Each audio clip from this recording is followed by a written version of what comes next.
চলুন ফিরে যাই আমরা আমাদের আজকের অতিথি অভিনেতা একে আজাদ সেতুর কাছে। যেমনটা আসলে বলছিলাম, দারুণ একটা সময় পার করছেন। সবসময় আপনাকে আমরা টেলিভিশনের স্ক্রিনে দেখতে পাই, বাট এবারের ঈদটা, ঈদুল আজহাটা একটু বেশি স্পেশাল ছিল। বড় একটা বাজেটের ছবিতে কাজ করা, বাংলাদেশের বলা যায় যে দারুণ কিছু কো আর্টিস্ট আপনি পেয়েছেন। কেমন ছিল তাণ্ডবের আসলে অভিজ্ঞতা বা জার্নিটা? তাণ্ডবের অভিজ্ঞতা তো সত্যি, মানে যেটা বলতে হয় যে এতগুলো বাঘা বাঘা অভিনেতার সাথে আমি যখন স্ক্রিন শেয়ার করছি, এটা আমি বলবো যে একজন অভিনেতার লাইফে একটা বড় পাওয়া। আমি অনেস্টলি প্রথম দিন যেদিন সেটে ঢুকি, রায়হান রাফি একটা জিনিস খুব ট্রিকটা ইউজ করে, সে হচ্ছে তার আমার পার্টটুকু বাদে বাকি পার্ট সম্পর্কে কিন্তু আমাকে কোনো ধারণা দেয় না। এটা প্রত্যেকের ক্ষেত্রেই, কে আছে না আছে আমরা কেউই ওইভাবে জানি না। সেটে ঢোকার পরে আমি যখন একাধারে আফজাল ভাই, বাবু ভাই, সুমন আনোয়ার, সালাউদ্দিন লাবলু, গাজী রাকায়েত, এরকম মানুষগুলোকে একটা সেটে যখন দেখি, আলটিমেটলি কি বলে যে আনন্দও হয় এবং একটা ভয়ও কাজ করে, নার্ভাসনেস কাজ করে। ঠিক ওই মুহূর্তে দুইটা অনুভূতি হয়েছিল আপনার? একদম একদম।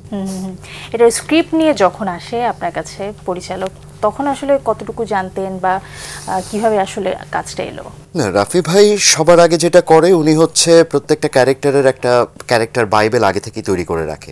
ক্যারেক্টারের ক্যারেক্টারিস্টিক কী হবে, সে কোন ধরনের সিচুয়েশনে থাকছে, তার ব্যাকগ্রাউন্ড কী, এটা একটা স্টাডি সে আগেই খুব ভালোভাবে দিয়ে দেয়। এবং যে কারণে ওর যে কোনো কাজে ইনভলভ হওয়ার একটা আলাদা মজা থাকে, যে একটা আলাদা প্রিপারেশন শুরু থেকেই থেকে যায় ক্যারেক্টারের পেছনে। কাজ করেছেন বরাবরের মতোই পুলিশ অফিসারে। তাণ্ডব খুব দারুণ আসলে ব্যবসা করেছে বক্স অফিসে। পরবর্তীতে সারা আসলে কেমন পাচ্ছে? মোটামুটি ভালো পাচ্ছি, এবং লাকিলি এই বছর এই কুরবানির ঈদে বেসিক্যালি আমার দুটো সিনেমা চলেছে হলে। একটা একদমই হুট করে আসলে ওই সিনেমাটা ইনভলভ হওয়া, সেটা হচ্ছে এশা মার্ডার। আচ্ছা। আর যেহেতু ওটাও পুলিশি কাহিনী, এটাও পুলিশি কাহিনী, সো পুলিশের বাইরে আসলে কিছু করতে পারিনি। বাট দুইটার এক্সপেরিয়েন্স দুই রকম।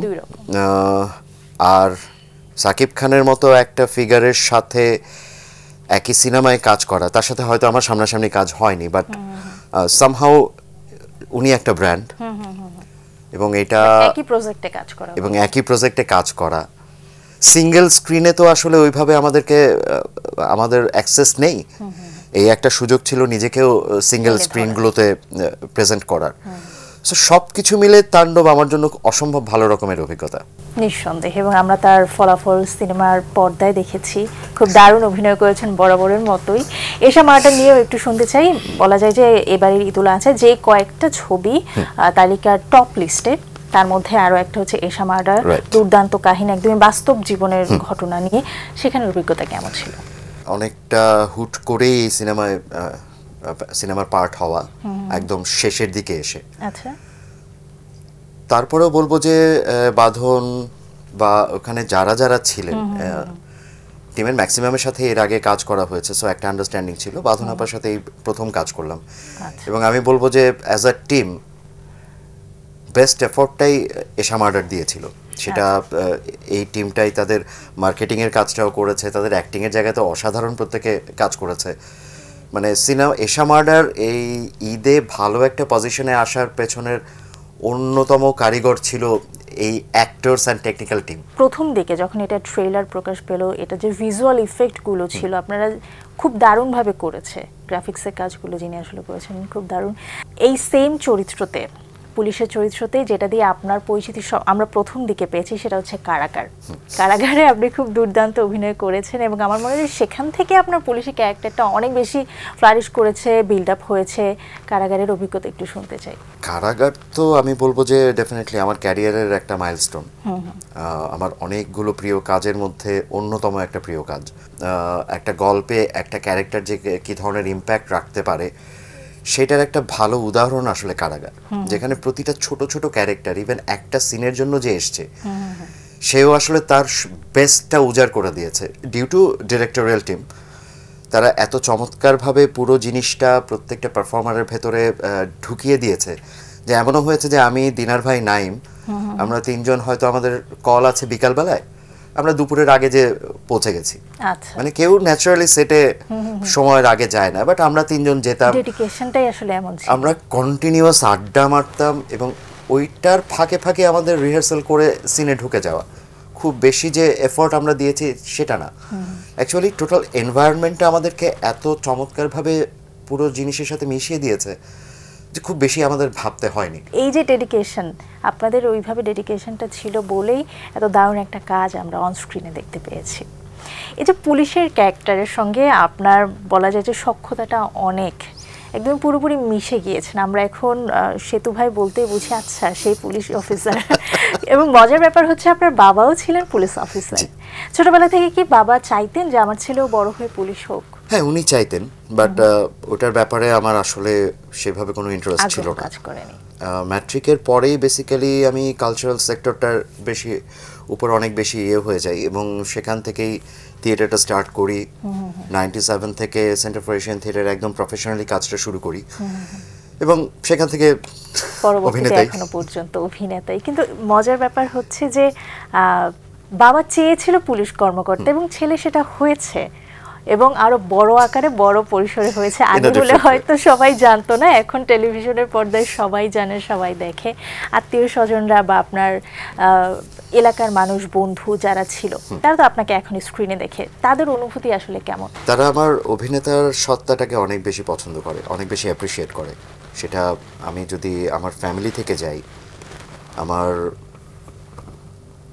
বন্ধু বান্ধব, আমার স্কুল মেটস বা কলেজ মেটস, আমার ফ্যামিলি, প্রত্যেক জায়গা থেকেই আমি আসলে যথেষ্ট সাপোর্ট পেয়েছি এবং তারা যথেষ্ট অ্যাপ্রিসিয়েট করে বলেই আমাদের বাংলাদেশের এই মিডিয়া ইন্ডাস্ট্রিতে আমি টিকে আছি।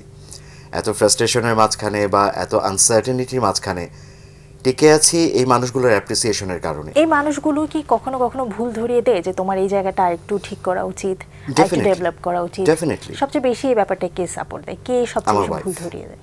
ওয়াইফ। আমার ওয়াইফ আমার প্রতিটা কাজের বলা যায় যে কট্টর সমালোচনা করে। বাহ। তখন হয়তো মন খারাপ হয়, তখন হয়তো একটু করি, বাট পরবর্তীতে ওই জিনিসগুলোকে আমি চেষ্টা করি আমার কাজে প্রয়োগ করার। অসংখ্য ধন্যবাদ তাদেরকে। একটু জানতে চাচ্ছিলাম যে 97-এর কথা বললেন থিয়েটার শুরু করেছেন, প্রায় 27-28 বছর আগের কথা। 28 বছর ধরে চলছে, দীর্ঘ একটা সময়ের জার্নি। কি কি পরিবর্তন দেখছেন? আমি থিয়েটারটাই করতে চেয়েছিলাম এবং একদম ফুল প্রফেশনালি, যেটা আমরা সেন্টার ফর এশিয়ান থিয়েটার থেকে বলা যায় যে 2013-14 পর্যন্ত একদম টানা সেভাবেই করে গেছি। থিয়েটারটা একদম প্রফেশনালি করেছি বা অ্যাক্টিংটাও প্রফেশনালি করেছি।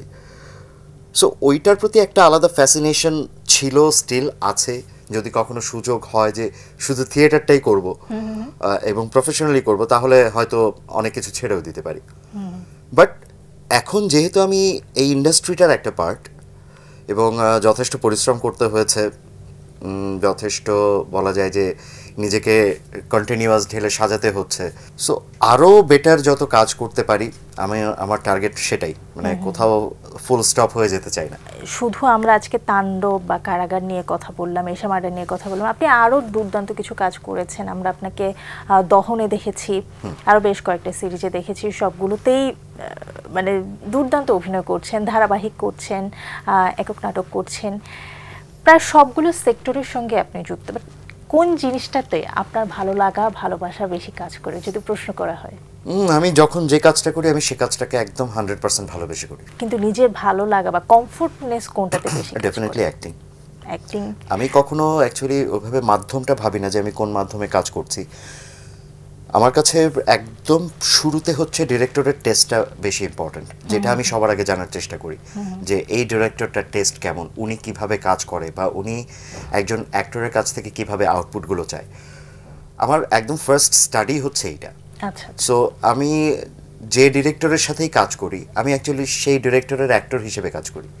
মানে আমি অত ভাবি না যে আমি এটা করব, ওটা করব, সেটা করব, সেটা না। আমার একদম প্রাইমারি চয়েসই হচ্ছে ডিরেক্টর কি চায়। সো তার সাথে প্রয়োজনে তাকে বিরক্ত করে হলেও আমি চেষ্টা করি তার কাছ থেকে আমার ক্যারেক্টারের জিস্টটা নেয়ার, এবং তারপরেই আমি ক্যারেক্টারটাকে সাজাই।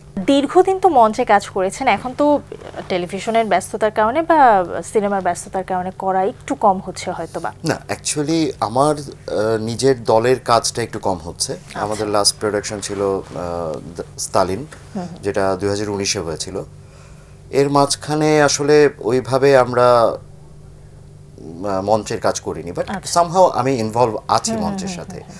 আমি শিল্পকলা একাডেমির হয়ে অলরেডি 3টা জেলায় ডিরেকশন দিয়েছি শিল্পকলা একাডেমির কাজ। শিল্পকলার আরও কিছু কাজের সাথে ইনভলভ আছি। 2-1টা মঞ্চনাটকও করছি, নিয়ার ফিউচার আরও করবেন। সো ওটা আসলে ছাড়াটা একটু অনেক কষ্ট। থিয়েটারে কোন চরিত্রটা দিয়ে আপনাকে এখনো পর্যন্ত মানুষ পরিচিত মনে রেখেছে? মেটামরফোসিস, ফ্রাঞ্জ কাফকার, যেটা ইন্টারন্যাশনালি খুব ভালো একটা আউটকাম আমি পেয়েছি। ভেলুয়া সুন্দরী ছিল, অ্যাম্পিউটেশন ছিল, আছে কয়েকটা প্রোডাকশন আছে যেগুলো ইন্টারন্যাশনালি কিছু ভালো রিকগনিশন আমাকে দিয়েছে। সিনেমা করছেন, নাটক করছেন, বিভিন্ন সময় বিভিন্ন ক্যারেক্টার প্লে করছেন। এখন হয়তো আমরা আপনাকে পুলিশ ক্যারেক্টারে বেশি দেখছি।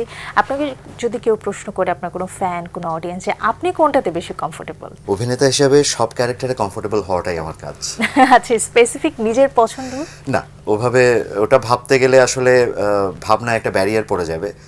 আমি কিছুদিন আগে আহমেদ হাসান সানির একটা শর্ট ফিল্মে কাজ করলাম, ওখানে ক্যারেক্টারটা ছিল মুচির। আচ্ছা।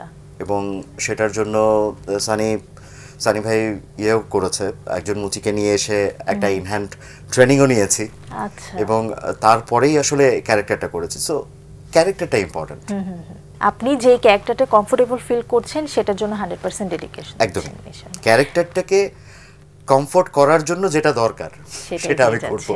দীর্ঘ প্রায় 28 বছরের পথ চলা, যেটা হয় আপনারা যারা সিনিয়র আর্টিস্ট রয়েছেন, একটা সময় পরে যে যেটা আসলে হয় যে ডিরেকশনে চলে যান বা ডিরেকশন দিতে পছন্দ করেন, এই ধরনের কোনো ইচ্ছা আছে কিনা ইন ফিউচার? আপনার নেই? আমি অ্যাক্টিংটাকে এনজয় করি। বাট একটা সময় পরে কি এই ধরনের কোনো ইচ্ছা আছে যে আমি অ্যাজ এ ডিরেক্টর কাজ করব? এই ধরনের ইচ্ছে নেই। যদি জানতে চাই যে ইন ফিউচার প্ল্যান কি আছে বা ভবিষ্যৎ পরিকল্পনা সম্পর্কে? আরো বেটার কাজ করা। এটা আমরা আসলে সব আর্টিস্টই চাই, বাট এমন কোনো স্পেসিফিক কারোর কথা বলবেন যে আমি ওই আর্টিস্টের সঙ্গে কাজ করতে চাই বা ইচ্ছে আছে? মাত্র তো আমরা ইন্টারন্যাশনাল মার্কেটে আস্তে আস্তে প্রবেশ করছি, হয়তো ভবিষ্যতে আরো অন্যান্য দেশের যারা সুপারস্টার আছেন বা খুব ভালো অ্যাক্টর আছেন, জাস্ট এক্সাম্পল আমি যদি দিই, যে কখনো যদি আমির খানের সাথে কাজ করার সুযোগ পাই, কখনো যদি আমি হলিউডের কোনো অ্যাক্টরের সাথে কাজ করার সুযোগ পাই, আমি আসলে ওই অপরচুনিটিসগুলোই চাচ্ছি। দীর্ঘদিনের এই পথ চলায় দেখছেন যে আমাদের সিনেমা ইন্ডাস্ট্রি কখনো খারাপ সময়ের মধ্য দিয়ে যাচ্ছে, কখনো সুদিনের বাতাস বইছে। বর্তমান সময়টা যদি বলি যে বেশ ভালো সাড়া পাচ্ছি আমরা অডিয়েন্সের কাছ থেকে, ভালো ভালো কাজ হচ্ছে, তার প্রমাণ আমরা দেখতে পাচ্ছি প্রত্যেকটা ঈদুল ফিতর, ঈদুল আজহাতে। সো আপনার দৃষ্টিতে আপনি আসলে কতটুকু সন্তুষ্ট, বা আপনার কি মনে হয় অন্য কোনো দিকে আরেকটু ডেভেলপ করা উচিত? একটা ডেড জোন থেকে আমরা গত 3-4টা বছর আসলে একটু টার্ন ব্যাক করছি। সো এটা অবশ্যই অ্যাপ্রিসিয়েট করতে হবে, এবং এই মেন্টালিটি এবং এই প্যাটার্নটা যদি আমরা ধরে রাখতে পারি, আমার বিশ্বাস যে আমাদের ফিল্ম ইন্ডাস্ট্রি আবার ঘুরে দাঁড়াবে। আমরা আসলে সেই প্রত্যাশা করতে চাই। আপনাকে নিয়মিত যেমন আমরা টেলিভিশন স্ক্রিনে দেখছি, এভাবে দেখে যেতে চাই। অনেক শুভকামনা রইল ফিউচার ওয়ার্কের জন্য। আপনাকে এবং বাংলা ভিশনকে, পুরো টিমকে আমার তরফ থেকে ধন্যবাদ। প্রিয় দর্শক, এতক্ষণ কথা হচ্ছিল অতিথির সঙ্গে, এবার সময় হলো বিদায় নেবার। আমাদের অনুষ্ঠান সম্পর্কে আপনার যে কোনো মতামত এবং পরামর্শ জানাতে লিখুন এই ঠিকানায়।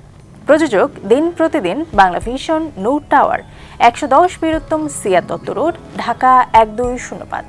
আমাদেরকে ফোন করতে পারেন 963203 এই নাম্বারে। আমাদের ইমেল অ্যাড্রেস dinprotidin@banglavision.tv। ব্রিটিশ লেখক বার্ট্রান্ড রাসেলের একটি উক্তি বলে বিদায় নেব আজ।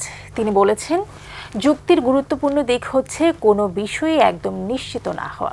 প্রিয় দর্শক, সবাই ভালো থাকুন, সুস্থ ও সুন্দর থাকুন। আজ সারাদিন সবার জন্য শুভ ও কল্যাণময় হোক।